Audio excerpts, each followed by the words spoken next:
I'm Greg Hunter. Welcome to USAWatchdog.com. I want to tell you that I have my next guest. He's a bit of a regular here. We love him. He's very well liked. Last week I was talking in my weekly news wrap up about, and the phrase I was using is pretending is ending. Pretending is ending with a man who doesn't pretend. He's been telling us and warning us the whole time that this crazy monetary experiment by the Fed and all the other central banks is going to end badly. The man who wrote the book about the next crash after 2000, 2008, 2009, Peter Schiff at Euro Pacific Capital and Schiff Gold. Peter, thanks for joining us today in this crazy Fed world. Thanks, as always, Greg, for taking the time to interview me. But listen, I want to talk about the Fed and their panic announcement that they're going to support the expansion. They're going to print money. They had other Fed governors out saying they're going to actually come back with QE. Everybody thinks this is a good idea in Wall Street, but you can't think. I mean, what say you? Well, first of all, the expansion is part of the problem. It is preventing the economy from being rebalanced in a healthy way so that we can have actual economic growth, a legitimate expansion. This one is just a bubble. So all the Fed wants to do is keep it from deflating, and it wants to blow more air into it. So that's not part of the solution. That's continuing with the problem. But, if you go back to the beginning when they first did quantitative easing, right, and we went to zero, everybody said, well, this is an emergency. This is unconventional. I mean, we wouldn't normally be doing this, but, this is the worst financial crisis since the Great Depression. Nobody could predicted this banking crisis. And so we have to do these extreme measures, but it's only temporary. We're just going to do this until the emergency is over, and then we're going to unwind all these policies. We're going to normalize interest rates. We're going to shrink our balance sheet right back down to where it was before this whole thing started. No harm, no foul. It's just temporary. Now, people are basically saying we need those same emergency measures, and we're not even officially in a recession yet. We now need to go back to the emergency measures that we used during the depths of the financial crisis, just as an insurance policy, so that we don't have another cyclical recession. I mean, think of how far we've gone in such a short period of time. And gold, and not yet silver, not that much, some, but gold is flashing danger, warning. Big money's got to be looking around at the bond market. You're going to pay me off in what? You're going to pay me back in what? Wait, you're going to print? You can't raise lower interest rate. You're going to. I mean, the big money has to be freaking out here. Thus, what about $140 rise in gold, which you've been predicting would happen. You were predicting that gold's going to eventually take off. Well, looks like we're here. Talk about gold and silver. It hasn't even taken off yet. I mean, we're kind of broke out from the resistance that has kind of held the market in check the past 5 or 6 years, but we haven't even really taken off yet. And if you look at silver, it's barely moved. The gold-silver ratio is probably at a new low for silver. I think this indicates that people still don't believe the breakout. Same thing with the mining stocks. They've had a nice move. I think they're up about 20% so far in the month of June. But if you look at a long-term chart, you can barely notice the increase. So this is really nothing. So to me, there is still a lot of complacency. There's a lot of skepticism of this rally, which is probably healthy. And it's probably a good sign that the rally has got a long way to go. But, the big problem that the central banks have is that they have kept interest rates so low for so long in pursuit of, 2% inflation, which was nonsense because we've had more than that anyway. But low inflation is not a problem that needs to be solved. Higher inflation is not better than lower inflation. But the Fed and other central banks have maintained this pretense in order to keep interest rates low. But when they did that, they encouraged all sorts of debt. I mean, lots of borrowing has taken place over the last decade that is non-viable. I mean, a lot of loans were taken out that never would have been taken out if we had a market rate of interest. So a lot of things have been funded that shouldn't have been funded. There's been a lot of consumption that shouldn't have taken place.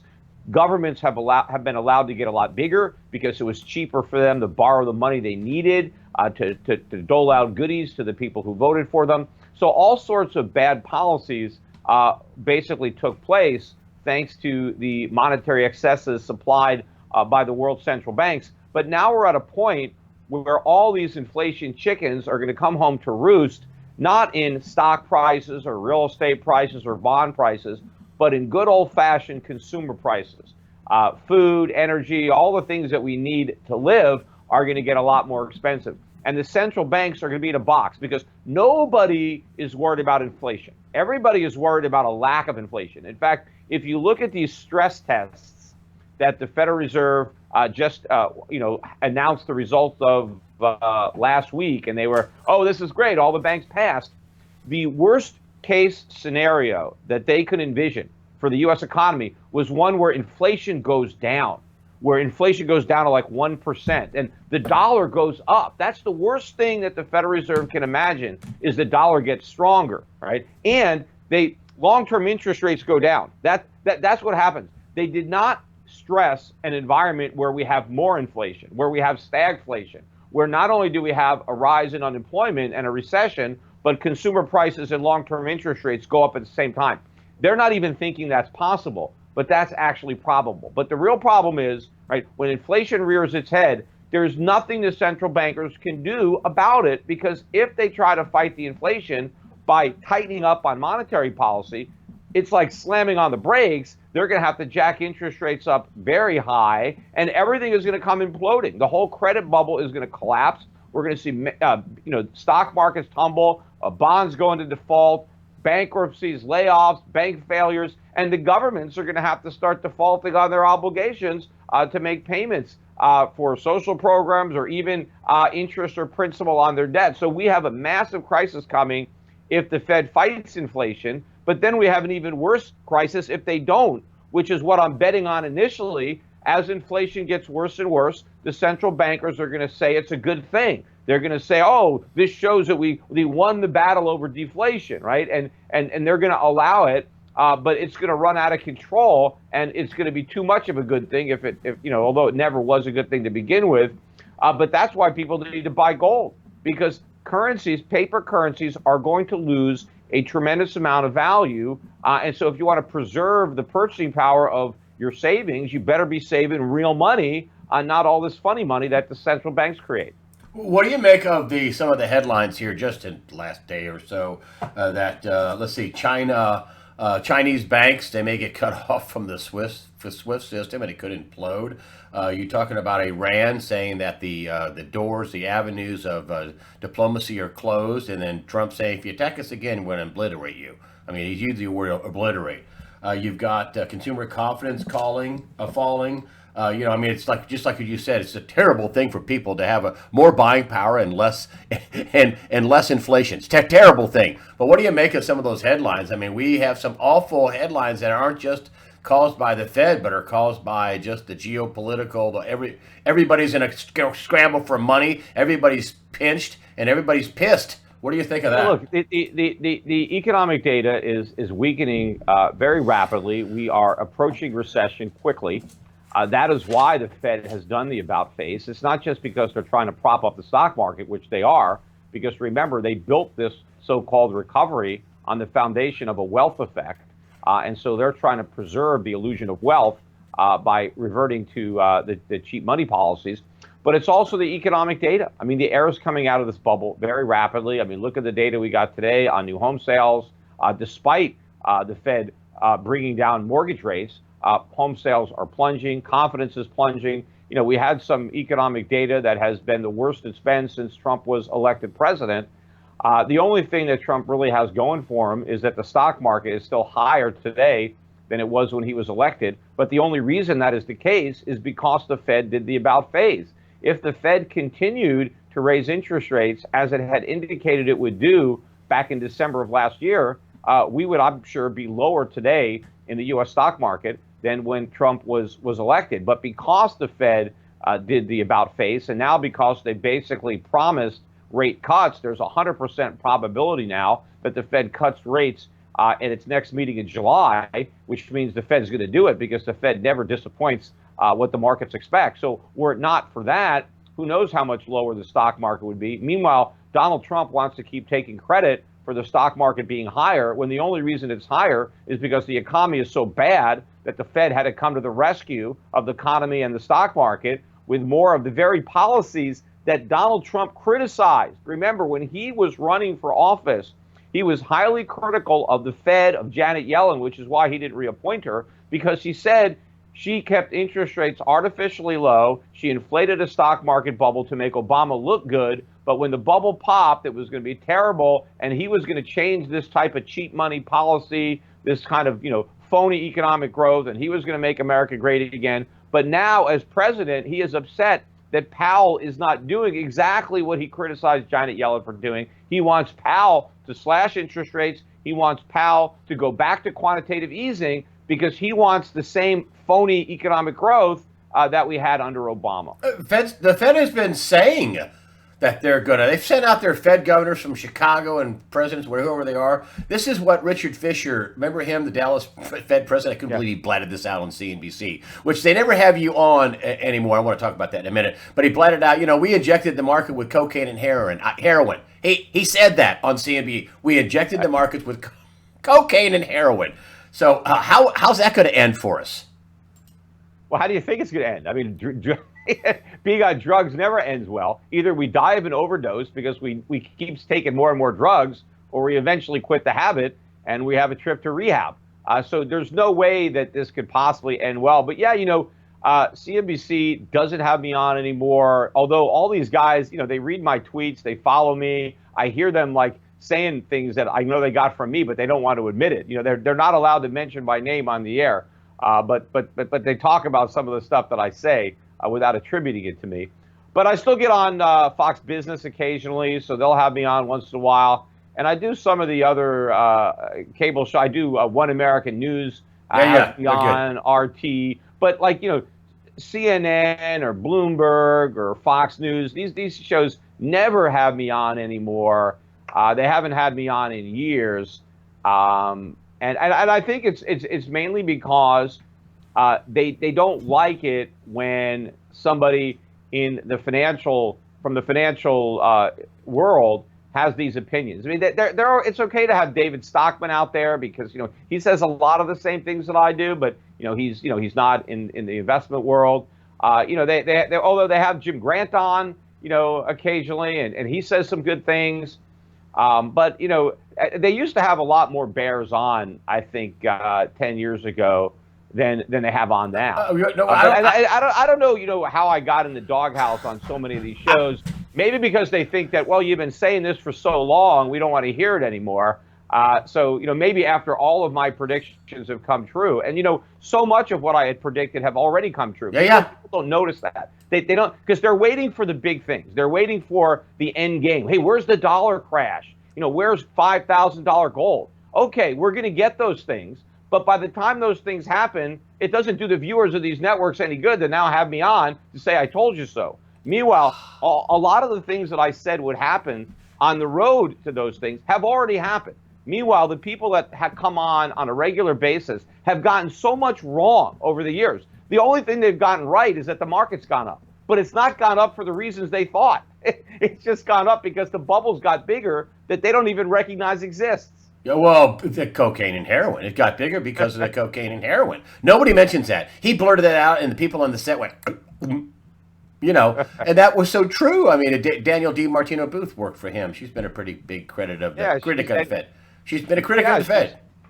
Yeah, no, she's good. I mean, I've been at conferences with her, so I've had a chance to speak to her, and and the other guy, they let Jeff Gundlach on, who's obviously, he can't ignore him. He's the he's the gorilla in the bond market, and he says a lot of the same things that I say, and so he gets on there because he manages so much more money, a lot of institutional money, so a lot of people listen to what he has to say. But of course, people forget that Gundlach listens to me. He listens to my podcast on a regular basis, and which is great. And a lot of the things that he says, the analogies that he uses, he gets them from me, which is fine because I'm glad I'm influencing people. But people would be surprised, even though I don't get the coverage on the mainstream. A lot of these people are listening to me. I've said on my podcast, it's kind of like porn.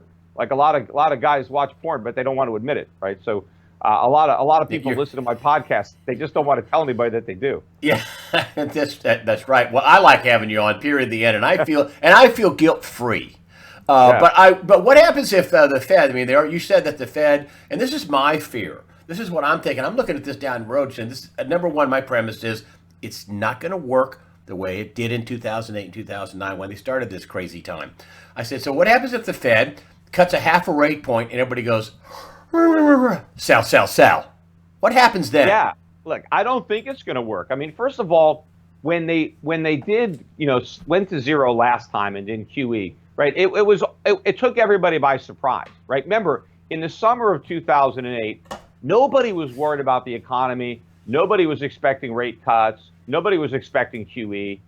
It took everybody by surprise. Wait. It did not take you by surprise. Right. I'm not You said it was going to blow the hell up, and they were going to have to print money and slash rate. You said that. I'm sure I can find plenty of video. I'm not talking about me. All right, but all right. I had to give you some credit here. Some credit. Go ahead. Yeah, I'm talking about the big money, right, that moves the markets. Like, I mean, I don't have any impact on what's going on. So nobody was prepared for what the Fed did, right? Now everybody is prepared. I mean, the Fed has been telegraphing. We all know the Fed's going to cut rates, right? I mean, we know they're going to go back to quantitative easing. The markets already expect that. So it's not going to be some kind of shock that it's, oh, we got this great thing that's happening. The markets have already discounted it and anticipated it. But what everybody overlooks, and I've been making this point for years. In fact, I made this point before the first rate hike, before the Fed even tried to shrink the balance sheet. When the Fed did it the last time, the only reason that QE worked, and worked in quotes, but the only reason is that everybody believed it was temporary. Everybody believed the Fed had an exit strategy, that they were going to be able to get out of this. They were going to unwind their balance sheet or normalize interest rates. But when the Fed has to go back to zero and go back to QE, having never gotten interest rates back above 2.5%, having never shrunk the balance sheet, but even down to 3.5 trillion. I think we're at 3.8 or something, down from 4.5, right? So if all of a sudden the balance sheet is 5 trillion, 6 trillion, 7 trillion, going up, right, and interest rates are back at zero, and the Fed tries to say, oh, we're going to end this when this recession is over, nobody is going to be dumb enough to fall for that again. And so once the markets perceive that there's no light at the end of the tunnel, that we're never going back to normal, that interest rates are going to stay negative in real terms forever, that the Fed has no ability to raise rates, and that all the new money that's being created will never be destroyed, that the balance sheet will grow in perpetuity, so the liquidity is never going to be removed, then the dollar is going to fall through the floor. And then we're going to get all that inflation. People make fun of me. Peter, you were saying we'd have hyperinflation back in 2009 and 2010. And I was right. We're going to have that type of inflation. We just had a bigger lag than I thought because the public, the investing public, was dumb enough to believe the Fed could actually unwind the policy and put the inflation genie back in the bottle. And so all that inflation showed up in financial markets, asset prices, instead of consumer prices. But at the end of the day, that's where it's all going. And now everybody is looking for the repeat of what happened in 2008, right? Everybody wants to fight the last war. They have no idea what's in store for them because this is going to be stagflation. This is not going to be a recession where everybody gets the benefit of lower interest rates and consumer prices that are held in check. We're going to be struggling with higher interest rates and a recession at the same time, and the cost of living is going to be going through the roof. And and this is where we're going to have the Fed is going to have this difficult choice. Does it put out the inflation fire at the risk of collapsing the entire phony economy that it built when it was lighting that fire, or does it allow the fire to just run and just burn the whole economy to a cinder, which would be the hyperinflation, which is the worst possible case scenario. And even if we avoid that, even if we don't have hyperinflation, we are going to have very, very high inflation rates that dwarf anything that we experienced during the 1970s, which is the worst episode of inflation that we've experienced yet. We could have 25. I mean, right now people are living so close to what they earn. I mean, where John Williams says the inflation rate's around 10 if you did it the way it was done in 1980 by Bureau of Labor Statistics. But if we could get 20, 25%, people are going to go crazy. They're going to get Well, yeah, squeezed like remember, a pop. They're going to get squeezed like a yeah, well, pimple. Richard Nixon was so concerned, and the public was so concerned about inflation in the 70s when it was 4%. 4%, they imposed wage and price controls. I mean, I'm sure the inflation is more than 4% now if we use the same CPI that Tricky Dick was using. Yet, the Fed says we need even more inflation. We don't have enough of it. But it actually gets worse. This is what people don't seem to understand. The stock market certainly is not even looking at this. But if the Fed's attempts to reflate the bubble fail, which I believe they will, if cutting interest rates doesn't work and it doesn't avert recession and it doesn't revert a bear market, if the stock market is in a bear market and we're in recession in 2020 of November, is Donald Trump going to get reelected? I don't think so. Even if the Democrats nominate a socialist, if the economy is that bad, if the stock market is that bad, then the people who voted for Trump 4 years ago are not going to vote for him again because he wouldn't have delivered on any of his promises. The economy would have gotten worse. He wouldn't have made America great again. And so there'll be no reason for people to take a chance on Trump because they already took that chance and it didn't pan out. So now they're going to take a chance on socialism, even though we all know that's not going to work. But the average American, doesn't think that. And so, the markets are not even coming to terms with the fact that we're going to have massive tax hikes in 2021 on corporations, on capital gains, on higher income earners.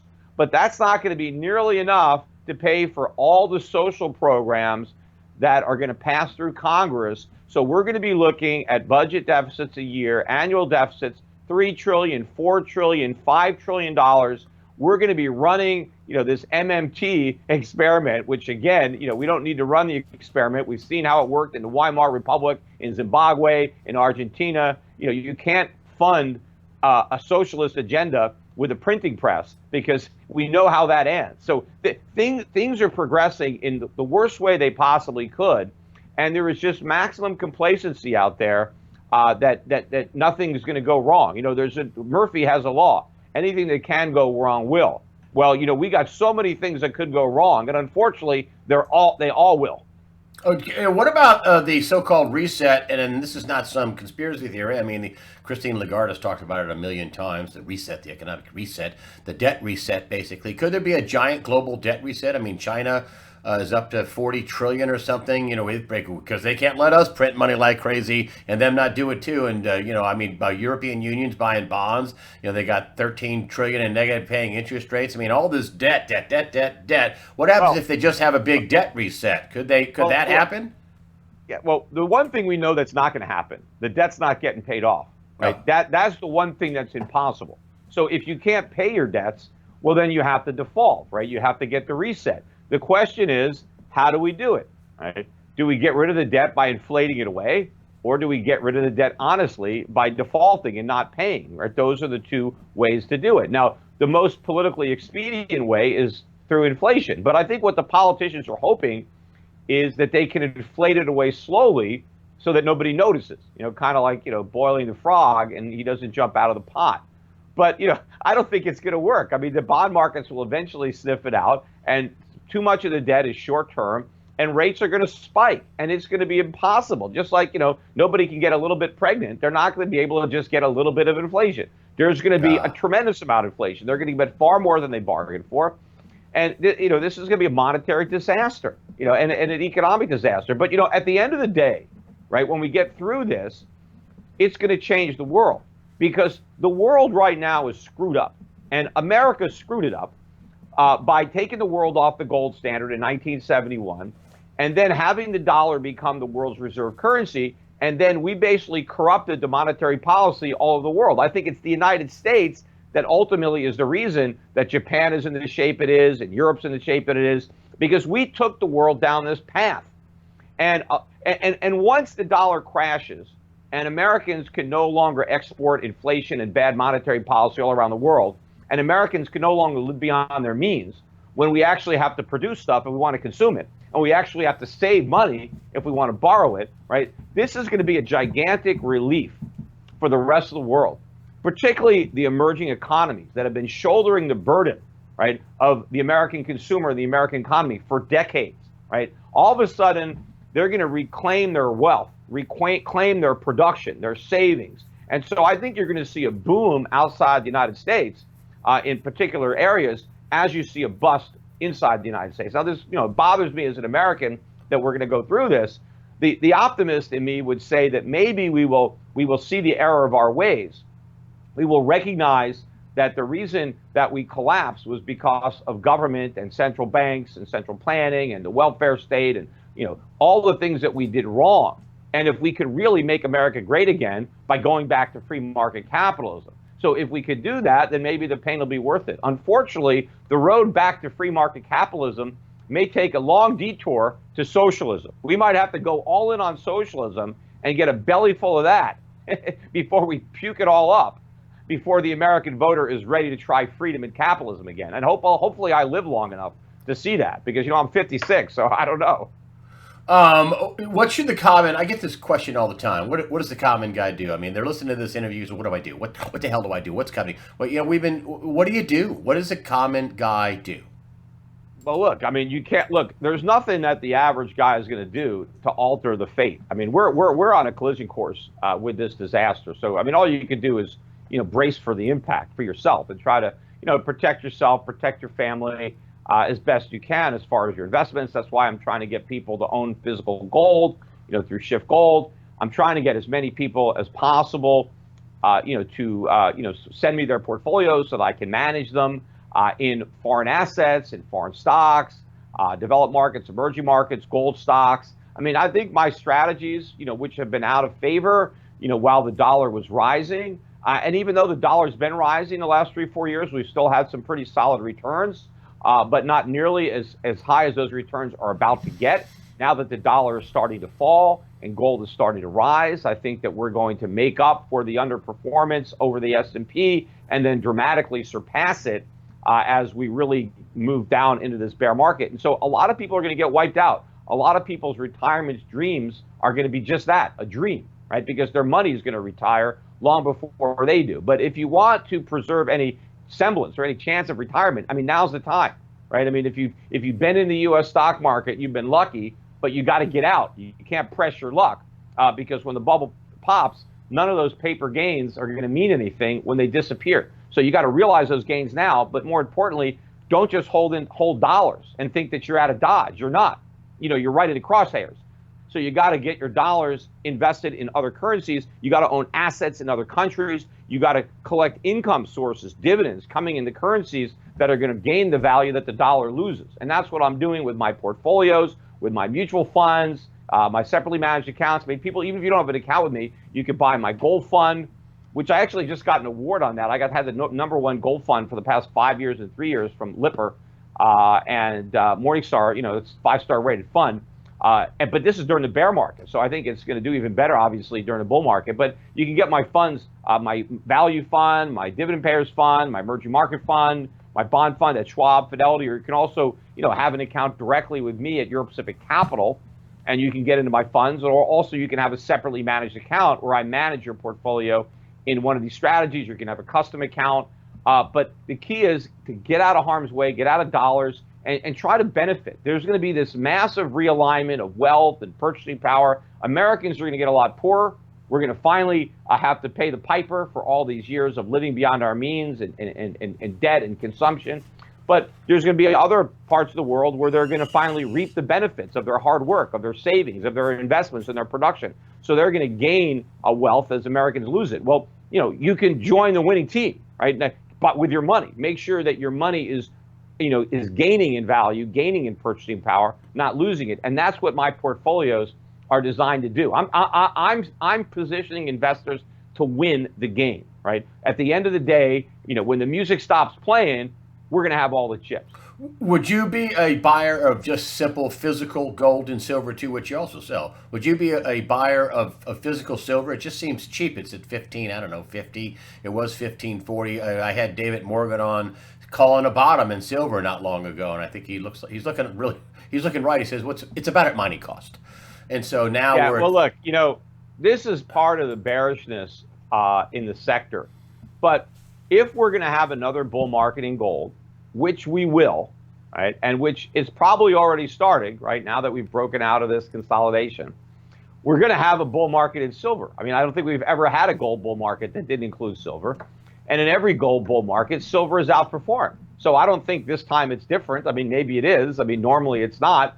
And so there's a lot of upside in silver. So, we've always recommended that people have some silver. I've mainly recommended gold, especially since it's easier to store. You can get a lot more value in a smaller, area. But today, I mean, silver looks particularly good. But also the mine makes a new high, which is what, 40% away or so. The high is 1900, and we're at 1430. So we get back there, a lot of these gold stocks are 10 baggers on that move, and that's and more. So there's tremendous leverage right now. There is so much negativity priced into the gold mining sector after a very vicious bear market where everybody is so complacent and optimistic about central banks and confidence in the dollar, and the economy has been so high. When everybody gets disappointed, when all that optimism turns out to have been unfounded, and we end up with lots of inflation, people are going to be pouring into gold. That's going to change the psychology for those gold mining stocks. So people should really be buying that. But yes, everybody should have some physical gold. If you don't have any, call up Schiff Gold. We'll ship some to you. You should have some at your house. Get a little safe. Hide it somewhere. Get some silver. You never know. You might need it. I mean, what's the worst case? You don't need it? Okay, it's going to go up in value even if you don't need it. But if you need it, you better have it. Peter Schiff, Euro Pacific Capital and Schiff Gold. Thanks for coming on and sharing your thoughts. This should probably be cut into a video somewhere. Like in 2008, Schiff was right. Remember that video? Peter Schiff was right. Well, I know. One of these days we'll have another one. But look, hey, Greg, thanks for doing what you do as well. You're out there. You get some good guests.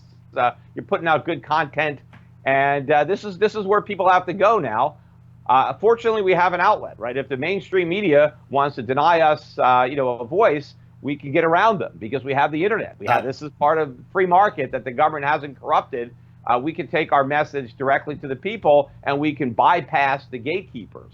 So, but unfortunately, the people that know the truth are the people who are smart enough to seek us out, right? They have to find your channel. They have to find my podcast, which, by the way, if you're not listening to it, Peter Schiff Show podcast. I usually do a couple a week, sometimes more. So make sure to become a regular listener. You can listen on my YouTube channel too, or just on the podcast anywhere that they have. And that's free. Of course, all of the information I put out is free. I don't charge for anything. The only thing that I charge for, obviously, if you become a client of my asset management company, we charge a fee. But I spend more of my time giving out information now. So I have a whole team of portfolio managers that's helping me with the portfolios. So I'm trying to educate the public. I think it's important because when everything collapses, and it will collapse, everybody's going to be blaming capitalism, particularly now that Trump has taken that brand and said, oh, look, I cut government and I cut taxes and I deregulated, and all this is BS. But a lot of people are going to associate Trump with capitalism, the Republicans with capitalism. They're giving capitalism a bad name. This is all socialism. This disaster is 100% made by government. The federal government and the Federal Reserve, these are government entities. Even if technically the Fed is private, it's still acting as part of the government. So this is the government. This is not the free market. This is not a failure of capitalism. This is a failure to have capitalism. This is a failure of government, which shouldn't surprise anybody because governments always fail, right? Anytime they try to do something, they get it wrong, which is why the founding fathers wanted to limit the power of government so they would limit the harm that government would do to the economy. And for a long time, the government lived within its constitutional restrictions, and we boomed. We created the greatest economy in the history of man because we succeeded in limiting the power of government. in binding the government in the chains of the Constitution. But once the government broke free of those chains, I mean, it's done all this damage to the economy, and it's destroyed what capitalism built. So I want to make sure when it hits the fan that as many people know why it happened, who did it, and they're not going to buy this nonsense that most people are going to believe that it's a lack of regulation, not enough taxes on the rich, right? Not enough government control of the economy. And they're going to want to hand over the reins completely to government, right? Government destroys the economy and then claims that capitalism did it. And then they use that to grab even more power, to usurp even more power. So I want to get the truth out there because there's plenty of people spreading lies, right? There's not that many people that are telling the truth. Peter Schiff, Euro Pacific Capital, Schiff Gold. Peter Schiff, thanks for coming on, USAWatchdog.com.